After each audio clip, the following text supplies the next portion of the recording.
What do you do when your mom starts distancing herself from you? You saw that coming, but you're still not prepared? No, it's not because of some disease or anything else. She's just no longer wanting to be around you after everything you've done for her, and it's tough for you because she has always been your emotional support. There's really no one else in life for you, literally. What do you do in situations like that? You'll definitely scramble for a while, right? If it was not your mom, then maybe someone else you have loved and cared for a lot. If you get what I'm trying to say. Welcome to my world. I will welcome you with my triumphs and drum rolls. LOL. That thing that I mentioned just before is happening to me. This has become my reality, even though I've tried hard to resist this change and betrayal from my mother. I'm in a very tight space right now, and that's why I've come looking for some advice. There's many characters in my life. First, you have a mom, Era. I will not right away mention the various characters in my mom's life. Well, I'll describe them as we go through this story. My story is somewhat simple, but still a little complicated. I'll do my best to inform you of the circumstances that have forced me to take this particular action. The action, essentially, is renting a place in the nearest city to this town and settling there with my mom. Granted, I still have to convince her to follow this plan, but I hope it'll not be too hard. This is my hope. So far, nothing has worked in my favor, and if I were with you, I would have given you a sardonic smile for sure. I'm angry, but I love her very much. Anyways, let's get some background information on me and my life with my mother. Hey, this is Anna, 29, female, and I work as a data analysis for a small but growing firm, and I'm still new, but it pays well enough. Well, at least it's an improvement from what I earned before this one. This job has helped me get back on my feet, and I could afford a 2-bedroom apartment in the city. And the living conditions are good and comfortable. Better than they were before, at least. My mom lives with me, and sometimes because of her, I have to play host to her annoying relatives and friends. Why do I call them that? Well, I'll let you know in a while. You will want to wash your hands of such relatives, I swear. I will be able to convince you of that. My mom has not known good health since my dad's untimely death. He harmed himself and that's how he went. He was only 39 at the time of his death, and soon after my dad's death years ago, she was diagnosed with clinical depression. I struggled with my dad's health and her health, but even then I maintained some sense of found jobs and resources to make it easier on her. Does that mean I took very little care of myself? Absolutely. It was a storm for me. I did not have a single peaceful month for many years to come. I was only 16 when he passed, so imagine that. Years after my dad's death, I'm all in for self-love, but at that time, my main goal was to make sure I did not lose my mom too. It probably sounds desperate now, but trust me, I was desperate as hell. I was scared. The consequence of all that stress is that now I get random anxiety attacks. Now, enough about me. Let's get back to my mother. She often gets so sick that it's absolutely exhausting. Even then, I have never complained to her. She makes some demands, but these are mostly food-related, and I provide whatever is possible. I've cut my requirements to give her whatever she needs, and even then I have never made her feel like a burden on me, as she constantly claims that I have done. What gets on my nerves, though, are her relatives and friends. It's with them that I lose control. My mom's biggest demands are that I help this or that person with money. Sometimes I do as my capacity allows, and sometimes I refuse to move. It's in those moments that she loses her control, and when she loses her cool, I do too. I guess that goes hand in hand. Her friends and relatives, in simple terms, are jerks. They're a bunch of toxic people that these self-proclaimed white gurus warn you to stay away from. They're exhausting, manipulative, abusive, you name it. They're truly pathetic individuals in every sense of the term. They gossip. No, not about anyone, but me. They gossip about me. Fill my mom's ears with this stupid thing or that stupid thing, or replace one set of nonsense with another. There are not been a single time where she's not returned from their homes without something new to say to me, and it always ends up with arguments between us. Then, as if she's not learned a single lesson from this, she invites them to our home for a cup of tea. She's not even British. Just kidding, lol. Anyways, the point is that this interaction does not seem to be ending. Despite anything I say or advise, she only thinks of new ways to interact with her people again. Now, I know what you're thinking, or at least most of you. I need to cut off my mother or her relatives from my life, and I will not defend my mom's behavior because I get sick of it sometimes. But I will defend her presence in my life. My mother is the only relative I have after my dad's death. I have no one. I was 16 when my dad died, and I did not have much space to express my feelings or wallow in my grief for him. I adjusted so much that now I emotionally rely on my mom. I hate some of her habits, but I fear her leaving me. If she leaves, then for whom have I struggled so much? It was certainly not me at the center of my universe when my dad died, but it was her. It will all go to waste. Some of my colleagues have said I am involved in a toxic cycle and that it will be tremendously hard to escape from it. But the truth is, I'm scared of losing her. The only bright side to this situation is that I befriended the right people. Some of these friends taught me the necessary skills, and I just picked them up quickly. The computer was one of them. Years later, it helped me with my first main job, where I'm currently employed. And now, why am I writing this particular post, you might ask? My mom received an invitation to a party that her friends were hosting a few weeks ago. I was not invited, but I accompanied my mother because she was still recovering from a fever. Her family members were not happy to see me but ignored me anyways, and they had frowns upon their face whenever they see me. I couldn't care less. I sat in the corner and finished my pending work, and an hour into the party, an argument broke out between them all. The center of this entire argument was, and you will not guess it, me. Yes, somehow I'd spoiled something for them, and before I could understand what even happened, they started barking rude and mean words at my mother. When they called her there and laughed at her and embarrassed her face, I dragged her out of there and promised to disallow her to go back there ever again. You must wonder if there's a specific reason they called her that. Yes, there is. 3 years ago, my mom tried building a new life with a man, and he was a nice man, and I was actually approving of him. Things seemed to work out between them. Then, as always, her friends and family started whispering nonsense into her ears, and before you knew it, just at the height of a healthy romance, they broke it off. They never made up, and she fell back into her depressive episode, and whatever progress we made was done for. It was because she wanted to move on with another man that they called her that. Is that justified? No! But that was the way that the people around her were. That is why I wanted to bring her away from them. After that, I tried to convince her to cut off ties with them, and she would not understand. She refused to do anything about it, and because of that, I've decided to shift to this particular city. It would be near my offices as well, and far enough from her family and friends, and I discussed the plan with her 4 days ago, and she has not answered. She does not come out of her room, and what should I do? Should I try talking to her more? Or should I sell this home, shift to a new one, and bring her with me without her approval? Would that be appropriate, though? Let me know your thoughts. I will wait and update. Comment number 1 after the main post. Hello, I'm gonna be honest, OP. I understand where you're coming from, I do. I lost my younger brother to cancer 5 years ago, and the most painful thing is that he was only 11. I've not yet recovered from it, so I understand what losing your dad must have done to you. And then worrying for your mother as well. Yeah, that sounds scary. I really hope things work out better for you because your mom is not helping your situation. I don't want to sound mean, but your mom is abusive as hell. She has no reason to behave this way, and either try talking to her more or let her be with the people she wants to be with. Don't harm yourself, let us know how it goes. Why does she keep friends with them anyways?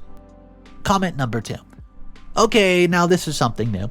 I'm so divided that I don't even know who is more wrong here. I get that your mother's situation worsened after your dad's death, but she should not be bringing that attitude even a decade after the tragedy, especially not to someone who has sacrificed so much for her. I have a question. Has she ever sounded grateful to you? On the other hand, I have good relations with all my family members, especially my parents, and so I do whatever I can to help them with their lives. So I kind of also want to keep helping your mom, you know? She's your mother after all, so try rebuilding your relationship with her. Maybe all she needs is a companion. Comment 3. I'll not blame you for anything. For what it's worth, we don't even know all of your stories, so I'm not going to play judge to this soon, but I've dealt with a similar kind of parent, and trust me, if things go the same way for some time more, it will not end well. I'm saying that with experience, don't take it personally.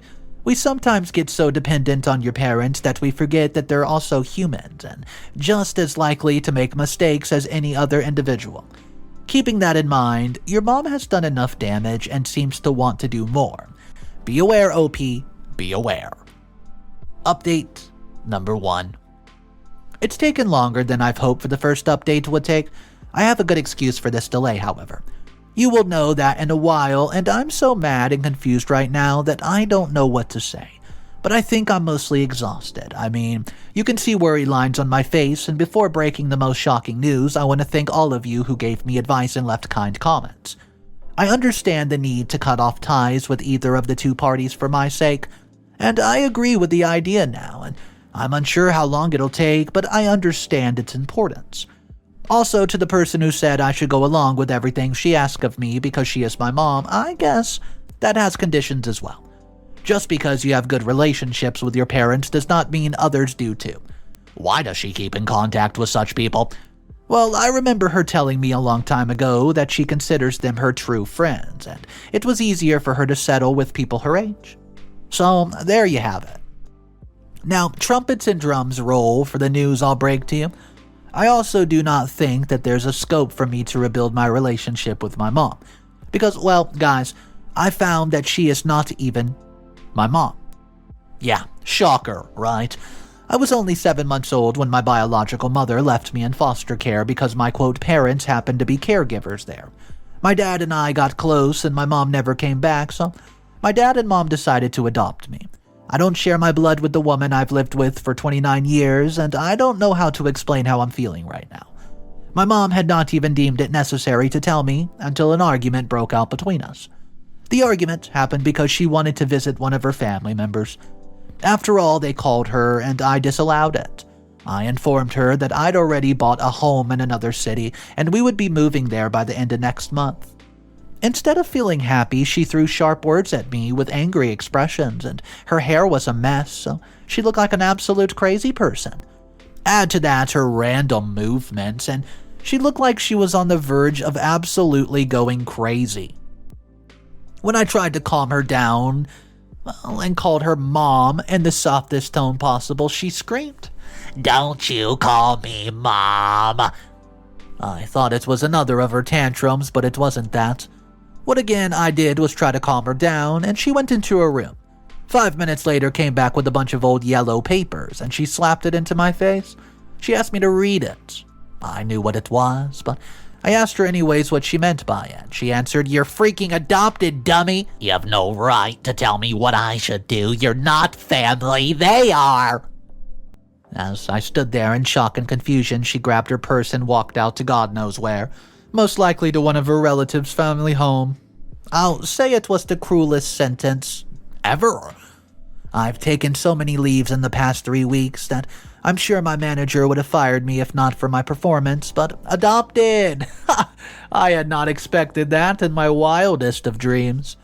I just wanted to put false hope in me and think that she must have said that only because she wanted to spend time with people that she loved. But I could not do so. The nightmares have become reality, and the worst part is that I did not even know it was a nightmare. It's been some time since this revelation, but I wanted to share it with somebody, anybody. So, I came here.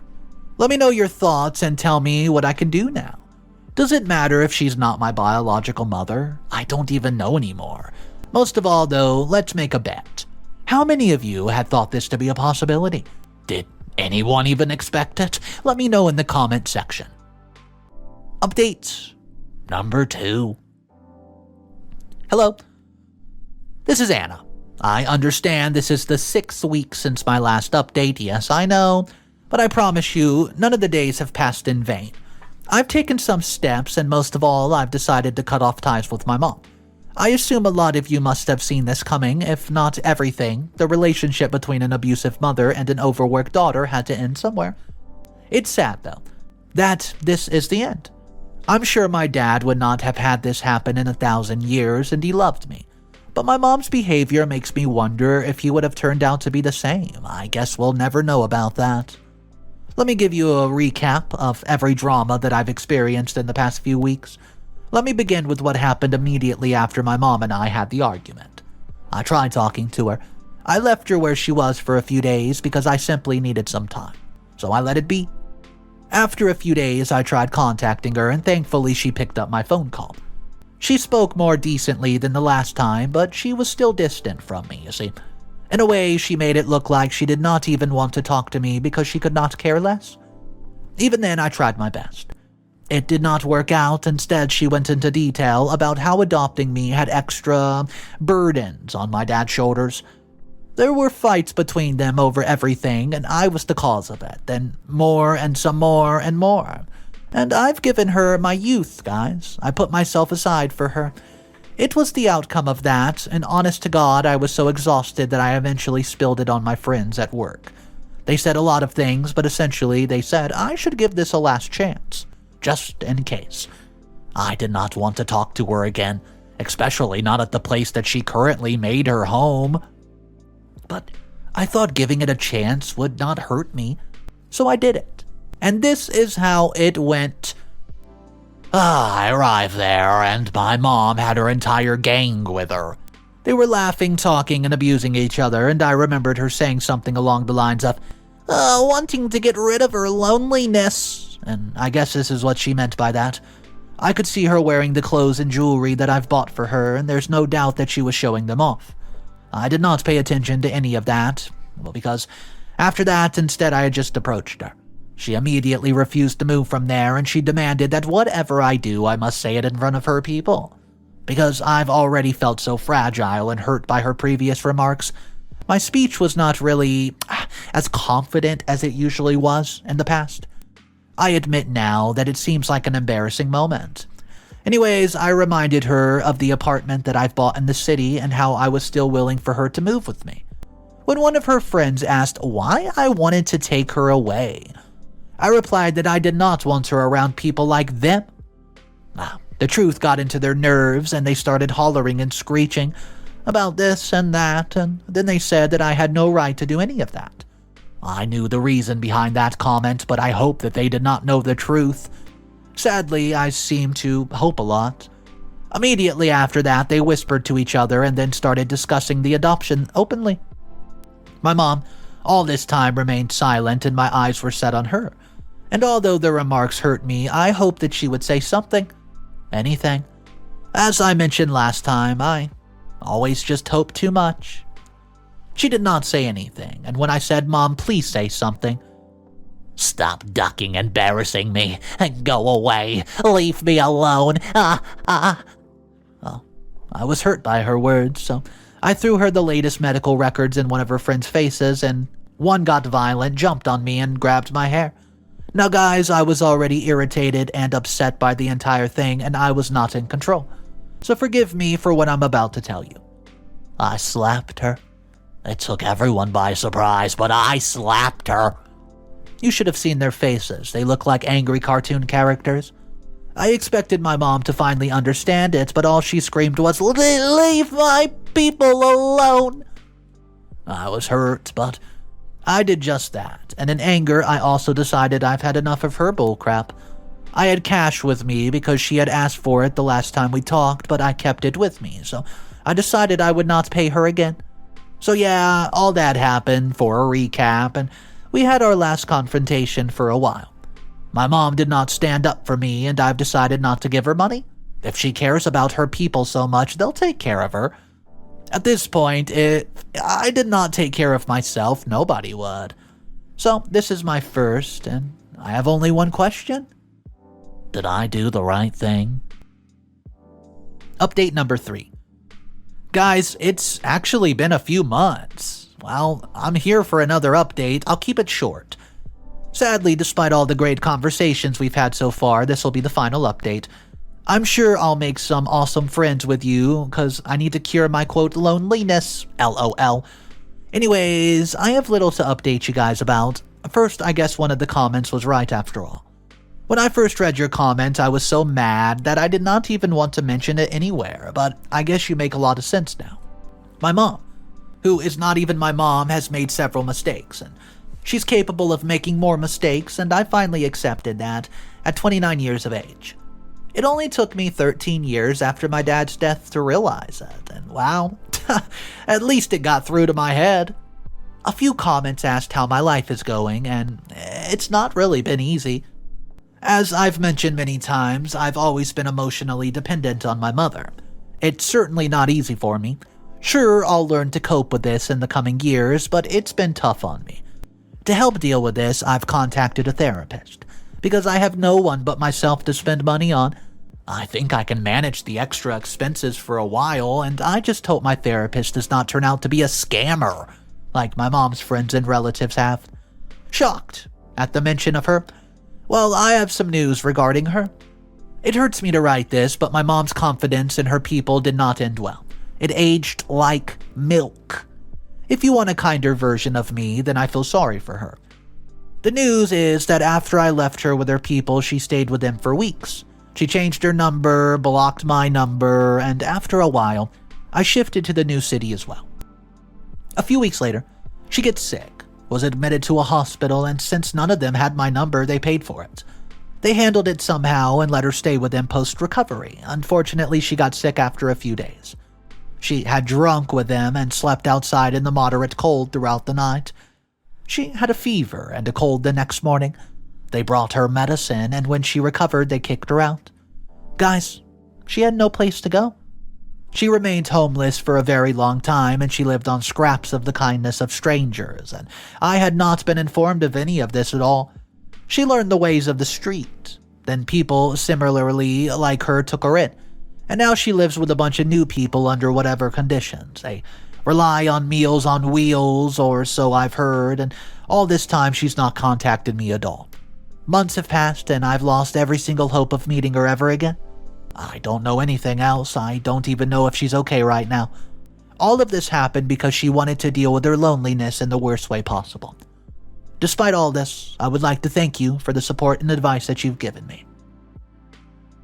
Top comments from the final update. Comment number 1. I've been so mad at your mom the moment I started reading this, but now I feel bad about her. Maybe she wasn't doing well mentally and just needed to talk to someone. Unfortunately, your mom chose the wrong people to talk to, and I guess that'll always be the regret that you deal with. There's no loser here, I guess. She's lost a genuine love, and you've lost touch with the only person that you've loved. It was bad. I don't know what to suggest anymore, so I hope she's alive right now. Comment number 2. I guess there's one thing that you cannot ever forgive her for. She dumped everything on a 16-year-old. She was disturbed by her husband's death, sure, but what about her daughter? Who was not even her daughter. I mean, OP, you were lied to. You spent so many years of your life for a woman who never learned to appreciate you. I feel sorry for you. First of all, I can't believe the way your quote mom revealed the truth about your adoption. I always thought that there was a certain way that you were supposed to talk about something like that. This was certainly not the way. Whatever she's dealing with now, she chose it for herself, and you did nothing wrong. Take care of yourself, OP. That's way more important. I cannot even fathom the amount of emotions that Anna, aka OP, was going throughout this entire timeline. I mean, not only did she lose her father, she finds out that that's not even her real parents. And not only that, her mother, well, the person she called her mom for 29 years, basically abandoned her and didn't want anything to do with her. I mean, I can't even imagine being in that situation. And then we find out at the end of the story, Aura, aka Anna's mother, she is homeless. She doesn't have anyone left, and the people that she wanted to call family so bad kicked her out, and now she has nobody. Some of the commenters were saying, well, that's karma for you, that's justice. But other commenters were saying, well, I don't know, she might have had mental health, losing her husband from self-harm, and a lot of things like that can play with your mental. And I don't know which side you guys take, but let me know in the comment section downstairs. My name's Mr. Reddito. I narrate these sort of stories every single day. I hope to see you guys tomorrow. Only about 45% of the viewers are subscribed to the channel, so make sure you support the channel if you enjoy these videos by pressing that subscribe button. It only takes a second. I thank you for that. Have a great day, and remember, it's cool to be kind. See ya.